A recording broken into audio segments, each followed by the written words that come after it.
Hello. I am Professor Wolfizzle. I welcome you back to my study. Take a long, deep breath. Feel the air enter your lungs, cool and fresh, and feel it leave, carrying away the noise of the day. Adjust your position. Let your feet feel heavy. Let your hands rest naturally. Tonight, we are not just visiting history, we are wandering through it. My study is a place where the clocks do not hurry. The ticking you hear is not a countdown, it is a heartbeat. It is a reminder that you are exactly where you need to be. On my desk lies a compass of silver and moonlight. It is an heirloom of the ages. As I touch the needle, the walls of this room begin to soften. The books on my shelves remain, but their stories start to breathe. We are moving beyond the veil of the present. We are stepping into the deep, quiet river of the past. Trust my voice. Let it be your anchor as the world around you begins to dissolve into a golden mist. We are departing now, leaving the year 2026 behind, drifting into the infinite. The mist clears, and the first thing you feel is the heat. It is a dry, honest warmth that settles on your skin like a silk shawl. We are standing on the Giza Plateau in North Africa. The year is 2560 before Common Era. Look at the Great Pyramid. It is a mountain of pure, polished white. In this era, the Tura limestone casing is still perfect. It reflects the sun with such intensity that the structure seems to glow from within. It is a beacon for the entire Nile Valley. I see a man approaching us. It is Himiyunu, the royal architect. He carries the weight of a kingdom's vision in his eyes. He wears a simple linen kilt, and his skin is bronzed by years of standing under this very sun. He beckons us to follow him to the base of the monument. He shows us the copper saws and the massive diorite pounders used to shape the granite. He explains that every stone was placed with a purpose, aligned not by chance, but by the stars. He points toward the night sky, even now as the sun begins to fade. He speaks of the imperishable stars, the ones that never set. He tells us that this pyramid is a machine for eternity, designed to capture the light of the sun and hold it forever. We walk with him toward the Nile. The river is a deep, shimmering blue, bordered by lush papyrus reeds and palm trees. The scent of the water is fresh and cool against the dry desert air. We watch the heavy wooden barges glide by, carrying white stone from the quarries of Tura. The rowers move in perfect unison, their oars hitting the water with a rhythmic splash.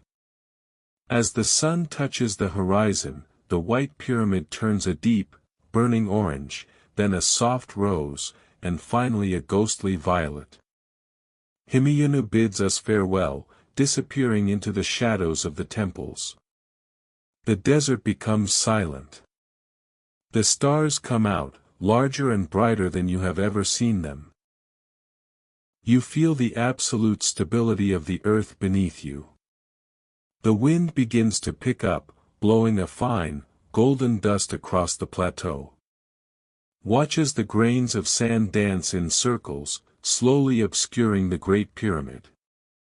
The heat of Egypt starts to mellow, turning into a cool, mountain breeze. The golden yellow of the desert bleeds into a deep, twilight indigo. The horizon stretches and bends. We are leaving the Nile behind, moving thousands of miles east, as the centuries begin to roll forward like the turning of a heavy page in an ancient book.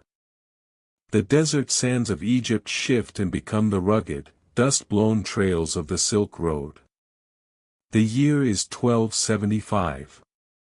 We are traveling through a mountain pass in the Pamirs.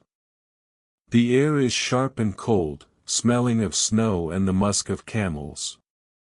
Ahead of us, we see a caravan. Leading the way is a young man with sharp, curious eyes. It is Marco Polo. He is traveling from Venice to the court of Kublai Khan. Marco stops his horse and invites us to sit by a small fire. He shows us a piece of silk so fine it feels like water in our hands. He tells us stories of cities made of gold and paper money that works like magic. He speaks of the vastness of the world and how trade bridges the gap between strangers. We sit with the merchants, listening to the melodic sounds of Persian and Mongolian songs being hummed in the dark. The fire crackles softly, throwing long shadows against the mountain walls. Marco looks at the stars and says that no matter how far he travels, the same moon watches over his home in Venice. You feel the thrill of the unknown and the comfort of shared humanity.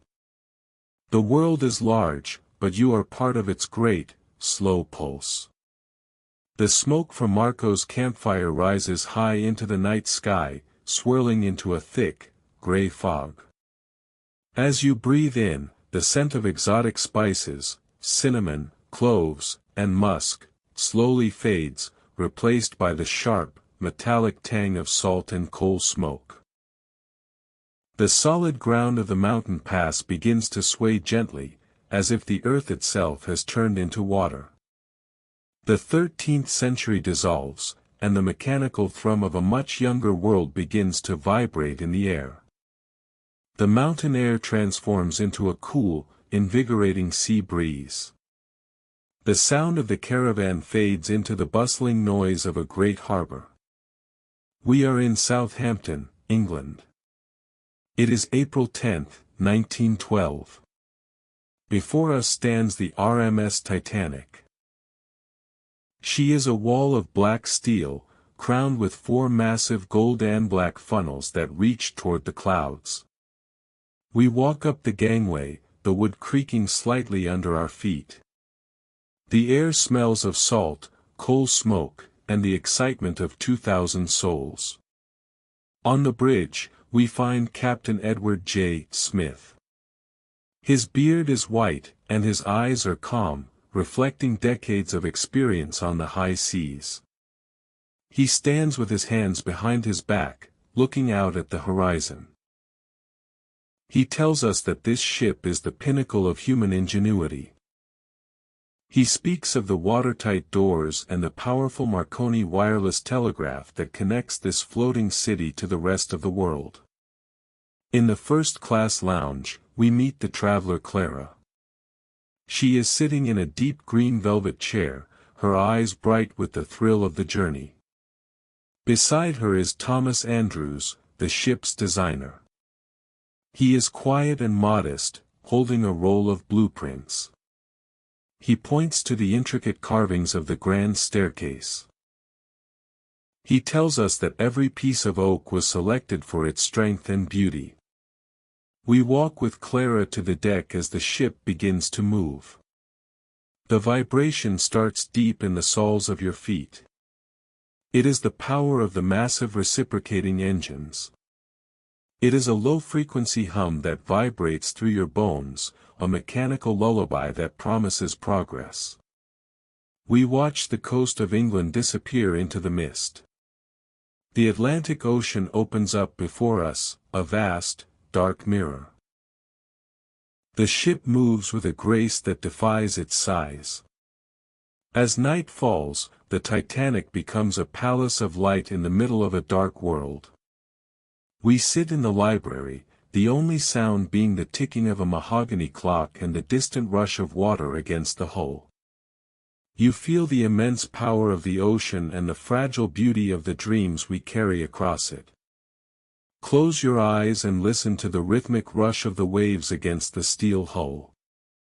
Gradually, the sound of the water changes. It becomes the roar of a distant, hidden waterfall. The cold, dark Atlantic mist begins to thin, and the air grows lighter, thinner, and filled with the scent of crushed ferns and ancient stone.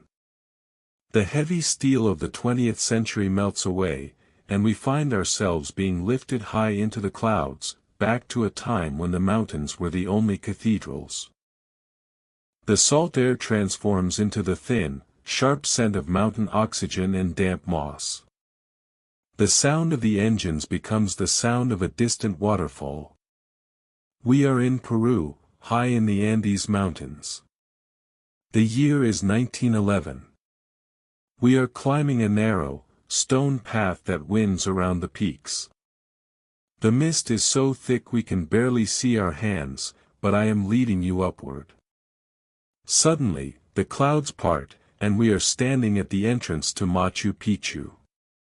We meet the explorer Hiram Bingham. He is covered in the dust of the trail, his notebook filled with sketches of the gray granite walls. He speaks in a hushed tone, as if the mountains are listening. He shows us the Temple of the Sun. He explains how the Incas carved the stone so perfectly that they didn't need mortar. He points to the Intihuatana, the hitching post of the sun.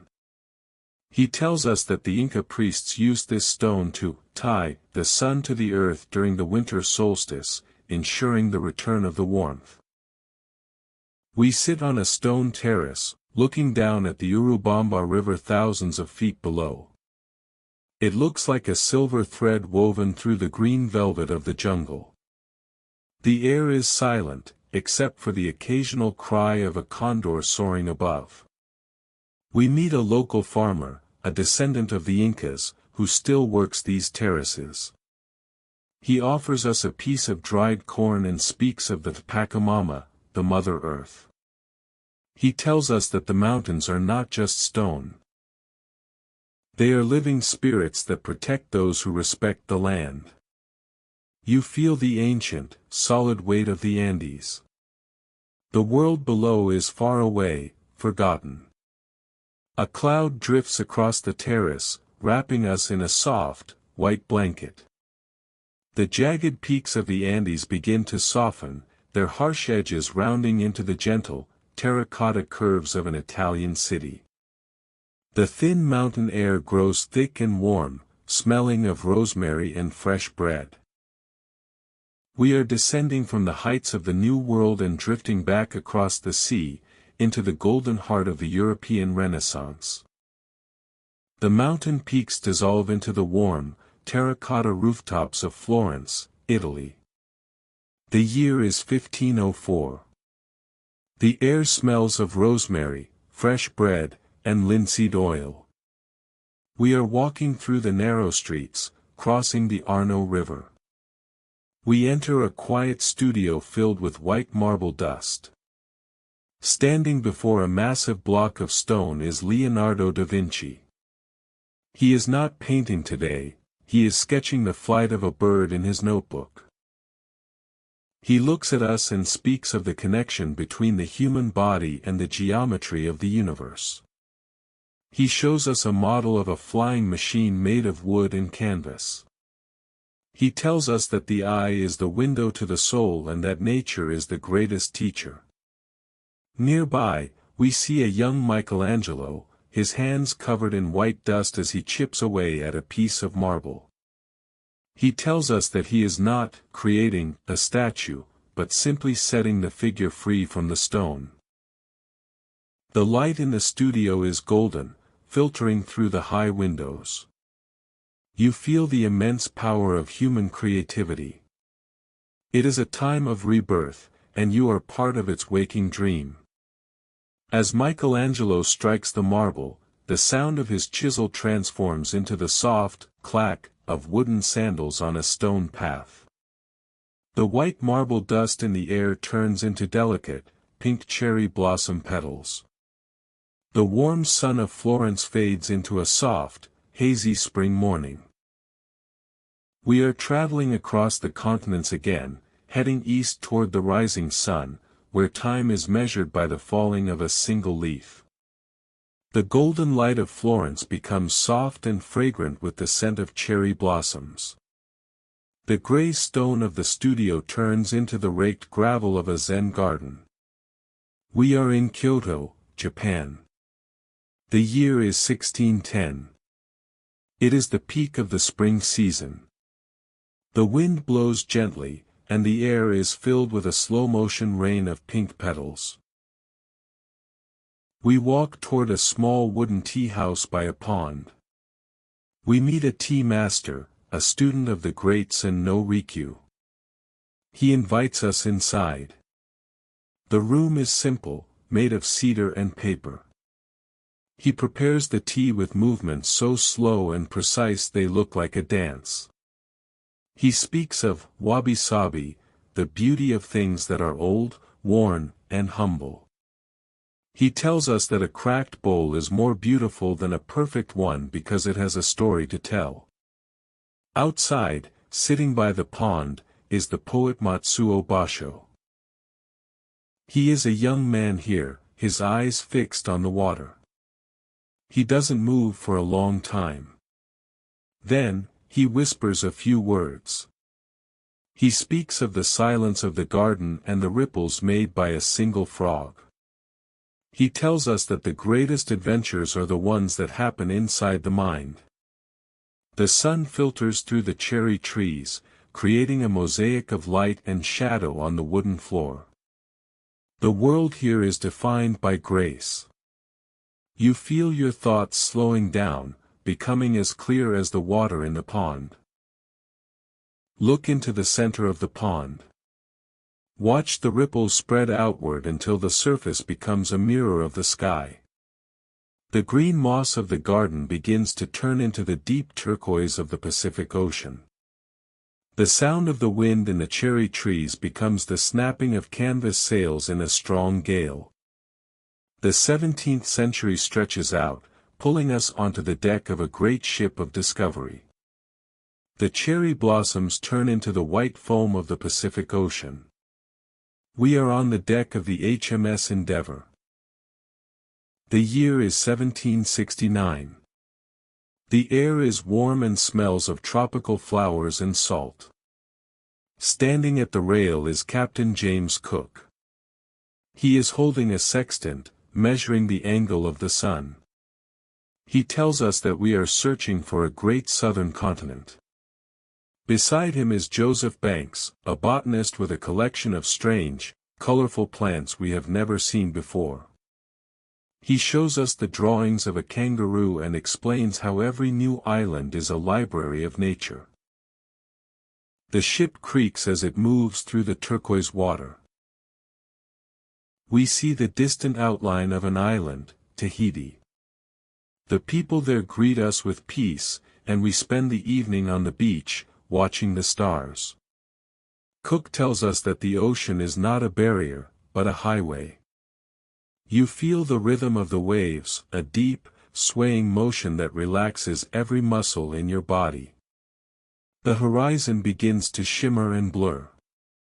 The endless blue of the Pacific starts to solidify into walls of iron and glass. The sound of the surf is drowned out by the low, distant hum of thousands of voices and the hiss of steam. The fresh, salt air grows heavy with the scent of coal and industry. We are leaving the era of sails and moving into the grand, structured heart of the Victorian world. The tropical heat fades, and we hear the sound of 1,000 footsteps on a wooden floor. The air smells of ozone, steam, and polished brass. We are in London, inside the Crystal Palace. The year is 1851.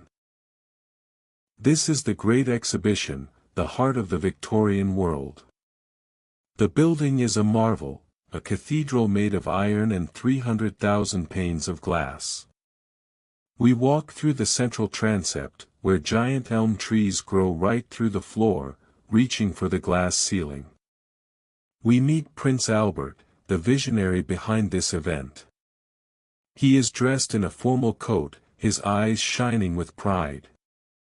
He shows us the difference engine designed by Charles Babbage. It is a forest of brass gears and levers. Babbage explains that this machine is the first step toward a world where logic and calculation are handled by iron instead of human hands. Nearby, we see Queen Victoria. She is mesmerized by a display of Kohinoor diamonds, but she stops to look at the massive steam hammers that can forge the hull of a ship or crush an eggshell with the same precision. We meet the traveler Clara once more. She is looking at a collection of silk from the east, her fingers tracing the intricate patterns. She tells us that the world is becoming smaller, and that soon, we will all be neighbors. The light in the crystal palace is magical, it is soft, diffused, and golden, as if we are inside a giant diamond. We sit by a fountain made of pure crystal. The sound of the falling water is a shimmering curtain that protects us from the noise of the industrial age. The rhythmic hiss of the steam engines begins to harmonize, slowly turning into the deep, resonant vibration of a piano's strings. The bright, sunlit glass of the crystal palace darkens into the rich, red velvet of an Austrian concert hall. The 19th century takes a step back, and we find ourselves in a space where logic gives way to the raw power of emotion. The glass walls dissolve into the heavy red velvet curtains of a concert hall in Vienna. The year is 1805. The air is warm and smells of beeswax candles and old violins. We are in a private rehearsal room. At the piano sits Ludwig van Beethoven. His hair is wild, and his face is set in a mask of intense concentration. He doesn't hear us enter, but he senses the movement. He stops playing and looks at us. His eyes are fierce but kind. He speaks of the music he hears in his mind, symphonies that are louder and more beautiful than anything he can play with his hands. He talks about the struggle between darkness and light. He plays a few chords from his third symphony, the Eroica.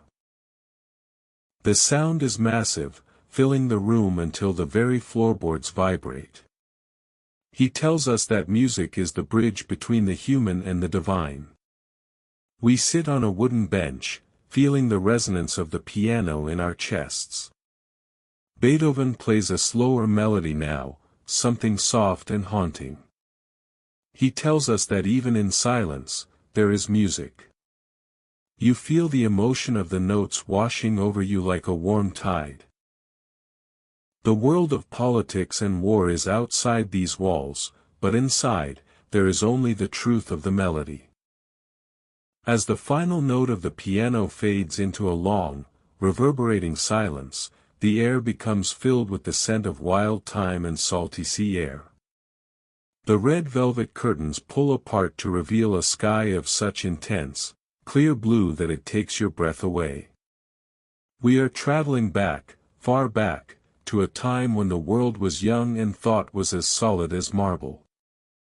The music of Vienna fades into the sound of white waves hitting the marble shores of the Aegean Sea. We are in Athens. The year is 432 before Common Era. The air is warm and smells of salt, olives, and wild thyme. We are walking up the steps of the Acropolis. Standing near the Parthenon is Pericles, the great statesman. He is looking out over the city, speaking of democracy and the power of the people. Nearby, we see the sculptor Phidias, his hands covered in white marble dust as he perfects the statues that will stand for thousands of years. We meet Socrates in the marketplace below. He is asking questions to the young men, teaching them to think for themselves. He smiles at us and says that the unexamined life is not worth living. The sun is bright, making the white marble buildings almost too beautiful to look at. You feel the clarity of the Greek sky and the power of human thought. We walk away from the marble temples, into a deep grove of olive trees. The shadows of the trees stretch out, turning into the massive, dark trunks of an ancient American forest. The warm Mediterranean sun cools into the crisp, autumnal light of the Missouri River. We are crossing the ocean once more, moving toward a frontier that has no end. The marble pillars of Athens become the towering pine trees of a wild forest. We are in the Missouri Territory. The year is 1804. The air is cool and smells of damp earth and pine needles. We are traveling in a long wooden boat on a wide, winding river. Standing at the front of the boat are Meriwether Lewis and William Clark. They are looking at a map, pointing toward the mountains in the distance. They are joined by Sacagawea, who carries her young son on her back. She points toward the edible plants along the shore and speaks of the paths that only the native people know. The river is powerful, moving with a strength that both challenges and helps the travelers. We stop for the night and build a fire under the massive stars. Lewis writes in his journal about the beauty of the vast, untouched land. You feel the spirit of discovery and the deep connection to the wild. Watch the water of the Missouri as it flows past the boat. The ripples become longer and straighter, transforming into the carved stone steps of a high mountain ridge. The scent of pine is replaced by the smell of cold stone and ancient wind.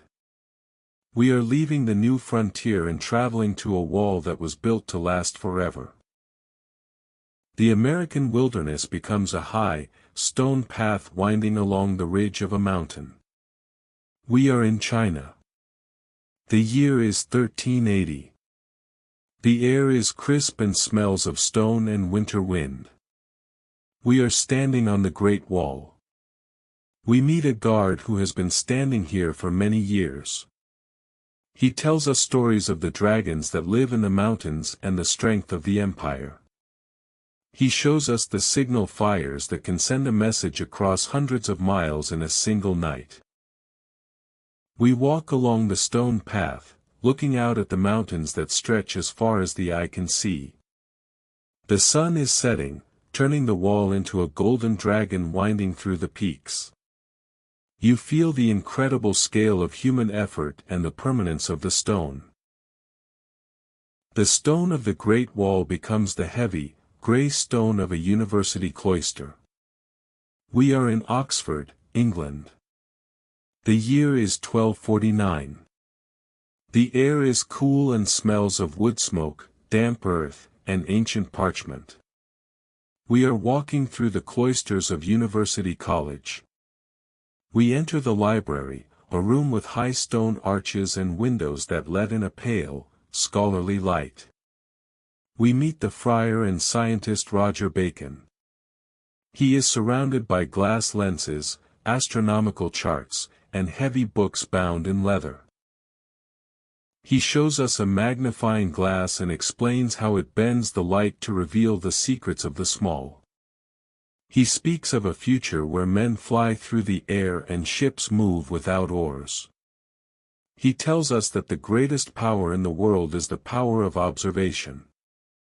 We sit in a deep stone window seat, watching the autumn mist roll over the green fields of Oxfordshire. We see a student copying a manuscript by hand, his quill scratching softly against the vellum.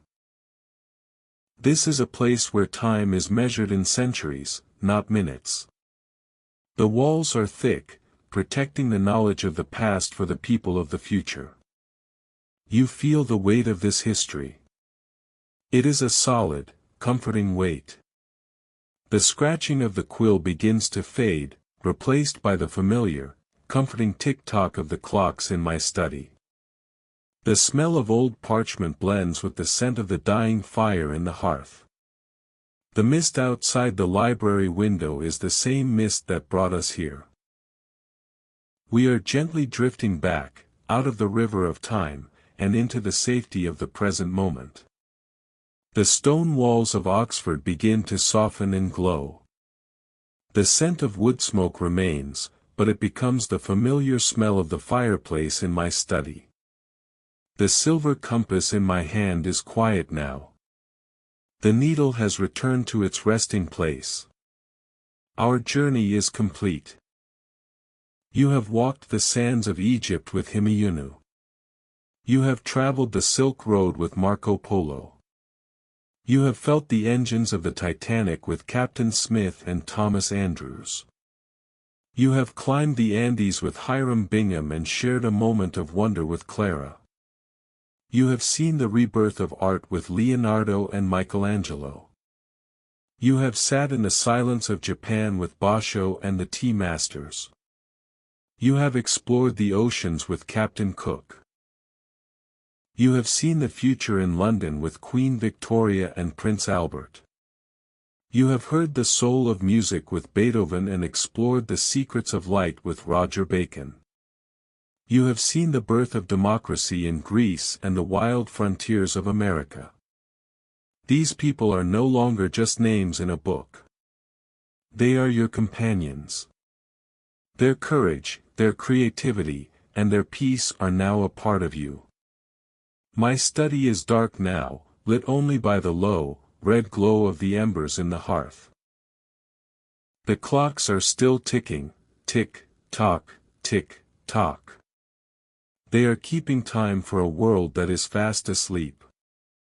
You are back in your own bed. You are warm. You are safe. Your breathing is slow and steady.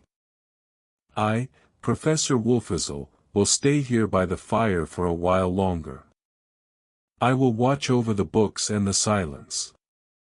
There is nothing left for you to do. The journey is over. The continents are far away. The centuries are at rest. You are home. Good night.